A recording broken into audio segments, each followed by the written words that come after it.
The silence by which you build a temple is the silence of meditation. In esoteric Christian language, stone always means natural, and brick means man-made. And the house, when it was in building, was built of stone. It was built in a natural way in perfect silence. It's an esoteric code. It's depicting the silence of meditation to build the temple. But which temple are you building? The door for the middle chamber was in the right side of the house. The middle chamber is the goal that you're aiming towards. The middle chamber is the activation of the pineal pituitary. And where is the door for there? It's at the right side. It's only when you bring your energy from the right side, the promised land is in the east, the right hand of God, that you can begin to activate the pineal within you and the full use of your temple that God has given you. The door for the middle chamber was in the right side of the house, and they went up with winding stairs into the middle chamber and out of the middle and into the third. The winding stairs are no different to the golden serpent placed upon, or the bronze serpent placed upon the staff of Moses. The winding stairs is that interlocking energy that climbs up your spinal column. It is Jacob's ladder. That is ultimately what it is, and that is how you reach the middle chamber, is by raising that energy through your spinal column. Meditation of an ancient kind, exhaling through my third eye, stand strong in what I know. Hey guys, at the moment I'm in a state of being where I need to get deep in my union with Spirit, and I plan to do that this evening. I struggle to get as deep a union with Spirit as I need to, and to hear God as well as I need to when I'm here in what is a family home where I grew up. And this is where I've been resting and recovering. But I need some time out in nature. I need some time out in my church, as it were, so as I can fully align myself with the best vibrational state and the depths of communication via my pineal gland or my third eye, so as I can hear the guidance that I'm seeking from Spirit and from God at the moment with regards to my journey of healing and with regards to some other matters as well, with the children, etc. in Tanzania.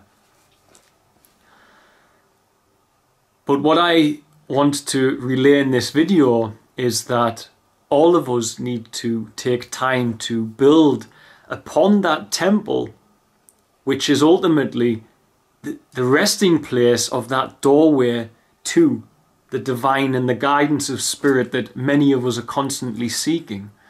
Spirit knows much better than we do the best direction for us to go. God knows the best direction for you, whereas our carnal minds might not always.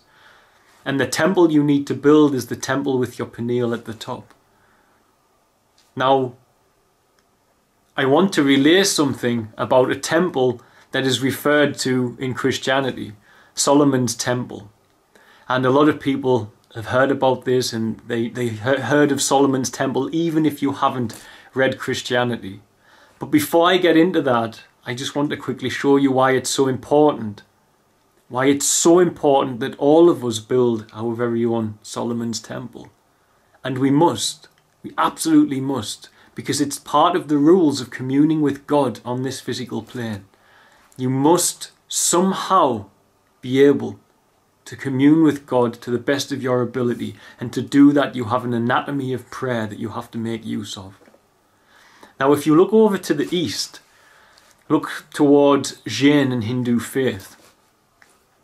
The Kriya Yogis, for example, is another good one. It's very commonplace to speak of the energy of Kundalini. And the energy is described, and I don't like to use the term serpent because so many Christians are scared of that term. But you have to remember that it was a golden serpent wrapped around the staff of Moses that healed people. And that same symbology, it's a positive symbology, that same symbology exists over into the ancient Vedas teachings of Hindu faith, Jain faith, and so on. Now, if you look at the basic principle of raising your energy, raising your life force through your body up to the higher aspects, the higher energy centers of your body, and then having the best ability to make use of your anatomy of prayer, your spiritual anatomy, to work alongside your physical anatomy. Now, the whole concept goes that you raise this energy, the Kundalini as it's called, from the base of your spine, and it wraps around the spine and up to the top. And now when it gets up to the higher chakras, it passes through the 7 energy centers of your body, or the 7 chakras, which is simply the word wheel in Sanskrit for the swirling energy centers. When you get to the highest level, you open the right hemisphere of your brain, the spiritual side of your consciousness, of yourself. The spiritual side is triggered by the colostrum within inside your brain, and the light of the spiritual journey and of God comes over to you from the right hemisphere, and you begin to embrace the spiritual aspects of your journey. Now, this is all represented in the Hindu faith very well. The Kundalini climbs, and then you throw open the right hemisphere, and of course they wear as a sign of the third eye the dot on the forehead.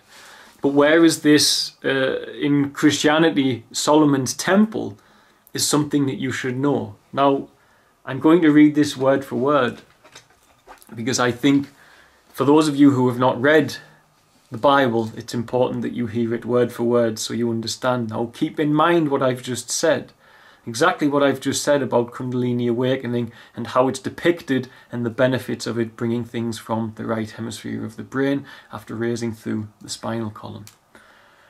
Now, it should be said as well that, of course, how do you raise that Kundalini? You raise it in the silence of meditation. This is how it is done. Now, King Solomon's temple. I won't read the whole passage because it's quite long, but I'll read what's important. And the house, when it was in building, was built of stone, made ready before it was brought thither, so that there was neither hammer nor axe nor any tool of iron heard in the house while it was in building. The temple that was being built in silence. The silence by which you build a temple is the silence of meditation. In esoteric Christian language, stone always means natural, and brick means man-made. And the house, when it was in building, was built of stone. It was built in a natural way in perfect silence. It's an esoteric code. It's depicting the silence of meditation to build the temple. But which temple are you building? The door for the middle chamber was in the right side of the house. The middle chamber is the goal that you're aiming towards. The middle chamber is the activation of the pineal pituitary. And where is the door for there? It's at the right side. It's only when you bring your energy from the right side, the promised land is in the east, the right hand of God, that you can begin to activate the pineal within you and the full use of your temple that God has given you. The door for the middle chamber was in the right side of the house, and they went up with winding stairs into the middle chamber, and out of the middle and into the third. The winding stairs are no different to the golden serpent placed upon, or the bronze serpent placed upon the staff of Moses. The winding stairs is that interlocking energy that climbs up your spinal column. It is Jacob's ladder. That is ultimately what it is, and that is how you reach the middle chamber, is by raising that energy through your spinal column. Now, I'll just move to the next part here.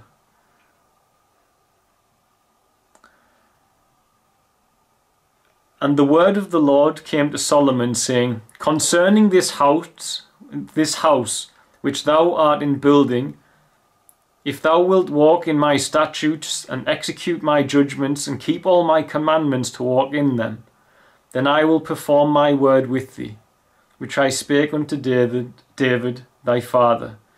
And I will dwell among the children of Israel, and will not forsake my people Israel.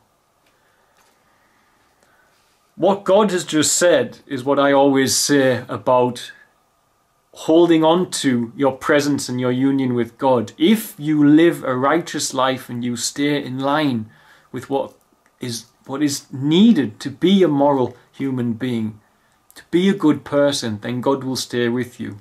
And he says he will stay with the children of Israel. Now, I've shown this before, that in Christianity it very clearly states a Jew is not a Jew which is one outwardly. And Israel depicts those thoughts that dwell within us. This is why in the story of Moses, when he raises his staff, during meditation, the staff represents holding your spine upright in meditation. If he lowers the staff, then the Israelites begin to fail. And it's because of the representation of the fact that the Israelites are the thoughts of your mind. And God will stay and nurture those thoughts with you, but only if you keep his statutes, only if you live in a righteous way and in a loving way and in a way which is conducive of having the presence of God in your life. And that is ultimately what that is saying there. It's not referring to a people of Israel. Esoterically speaking, literally speaking, yes, but esoterically speaking, it's referring to your inner workings. God will stay present with you and guide your thoughts so long as you adhere to a moral and righteous life. And that is the promise. And that's true.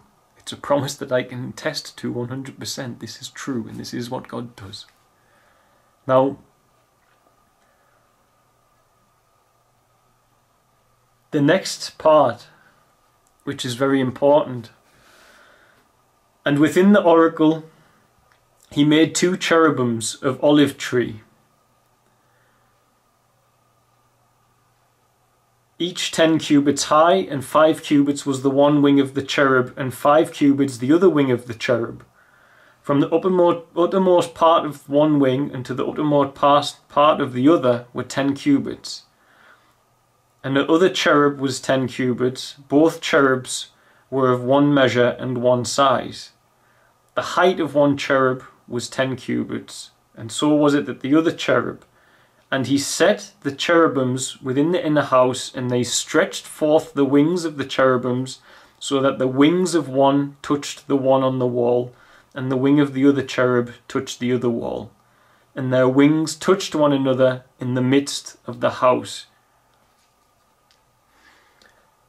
The cherubim are the cerebrum of your brain, and indeed the wings of the cerebrum of your brain do touch and meet in the middle.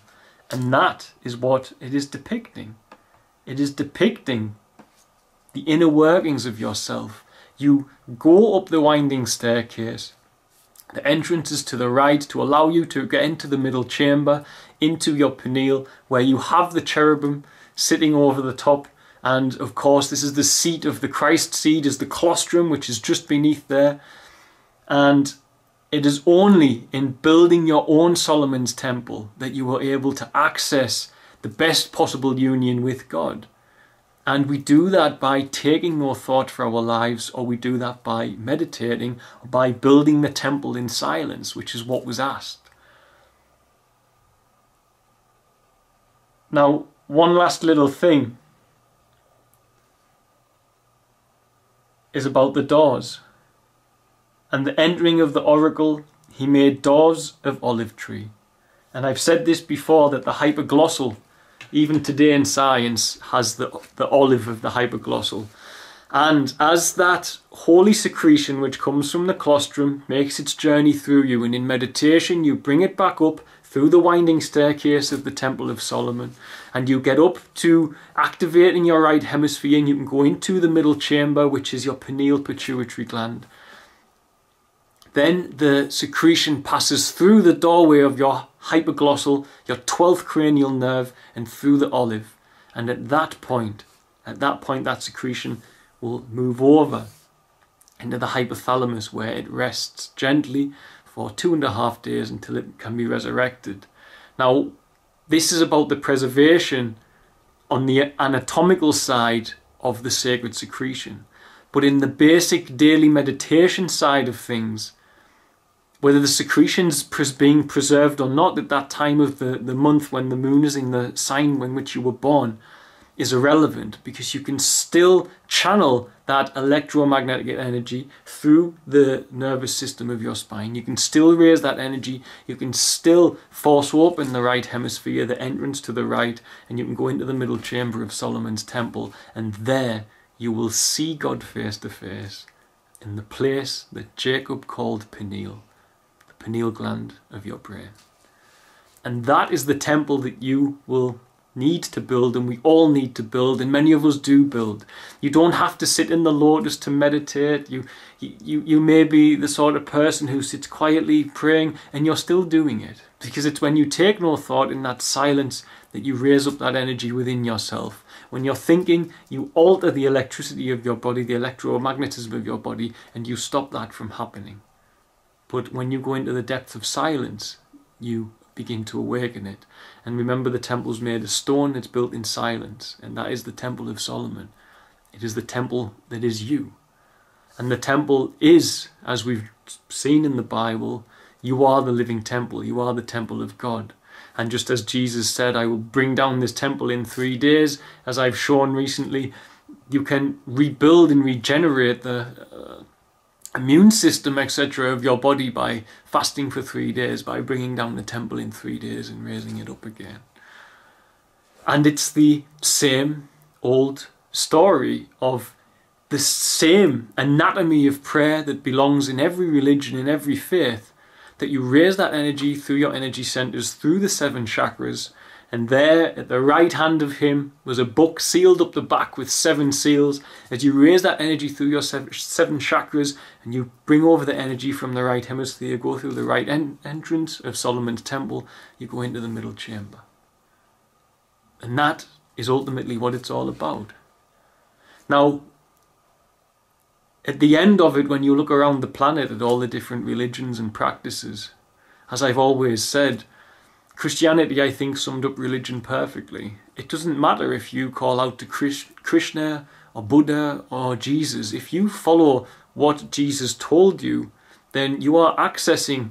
If Jesus was standing in a room with 3 other people who were giving you separate instructions, if they were giving you instructions not to let thy eye be single and your whole body would fill with light, if they were giving you instructions not to be righteous, not to be loving, not to be charitable, not to share, then as you walk into that room, the only way to God is through that man's teachings. And he is right in saying the only way to God is through me. The same as if you were in a room with 3 Satanists and someone came in the room and said, how do I get to God via all these people to choose from? You would say the only way to him is through me. You have to hear my teachings, because this is the way to Christ. This is the way to truth. But at the end of it all, and this is what many people have trouble with, ultimately it's the same anatomical anatomy of metaphysical workings and physical workings of the anatomy of prayer in the human body. And whether you are calling it Kundalini and bringing it over from the right, whether you're fasting and praying as a Christian and have no knowledge of the workings of the anatomy of prayer and chakras, or the 7 seals, or the 7 churches of Revelation, or the 7 sisters that Moses stumbled across in the wilderness, they are all meaning the same thing, the same union of the energy centers within our body. But despite all of that, Christianity in the end told you what true religion was regardless. And true religion is service to others. So it does not matter, even in the words of Christianity itself, so long as the service to others is there. You can be a minister of the word all you want. without service, then it's not the purest form of religion. And you find you learn more in service to others than what you do doing anything else. Well, that was my experience, at least anywhere. And I'm sure for many watching me, it's your experience too. Being charitable just draws you closer to God easily and effortlessly, because it's just the right thing to do. It's what we want to see.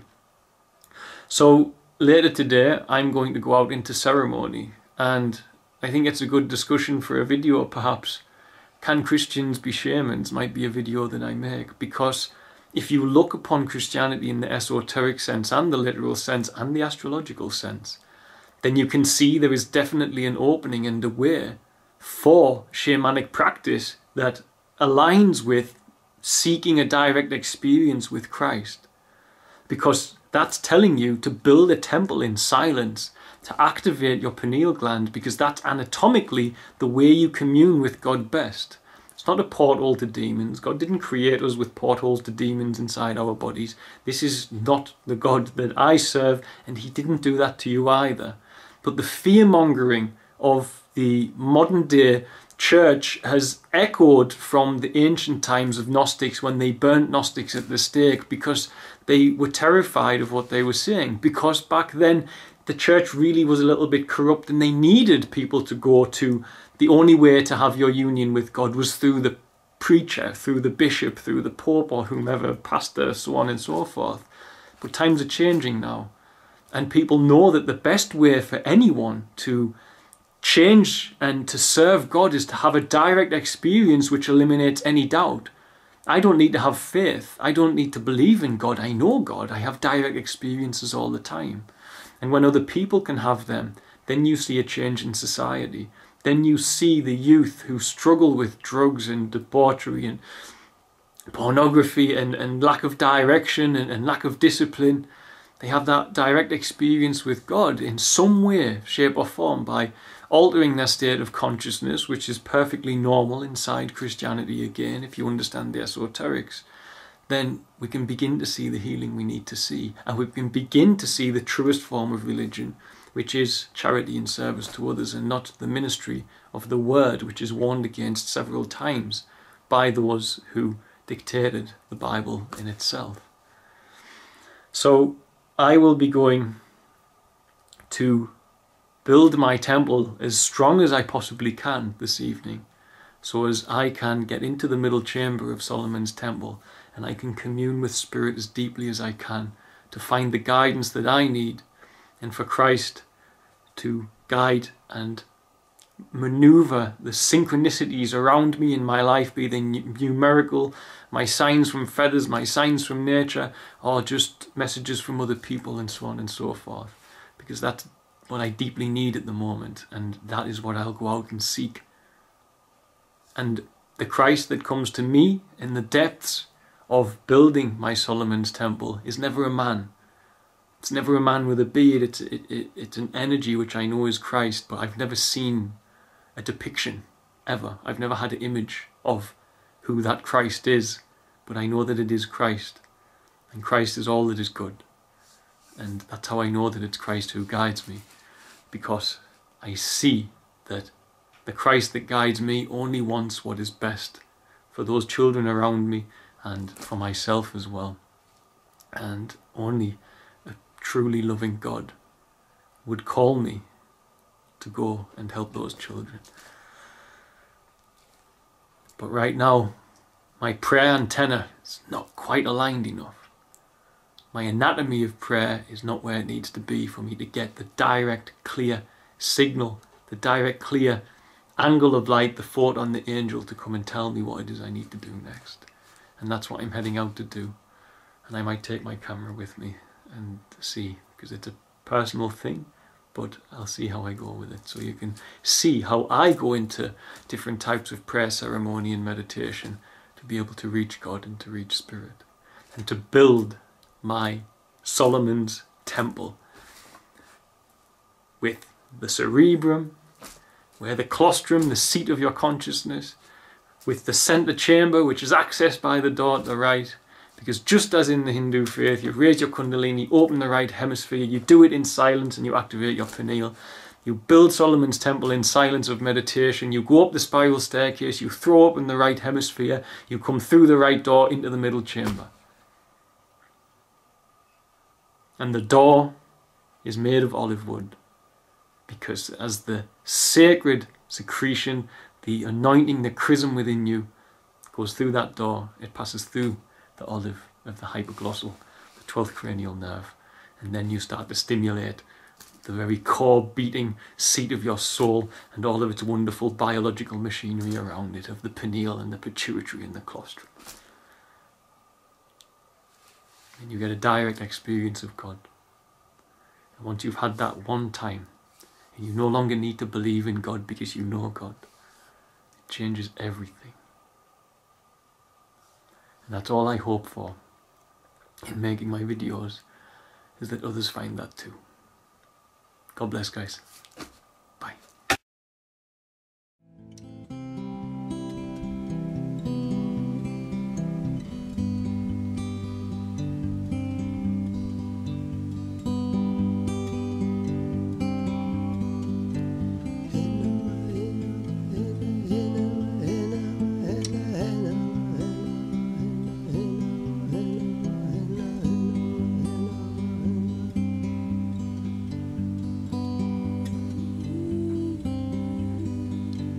Breath of wind up through the soles of my feet into my lungs you go.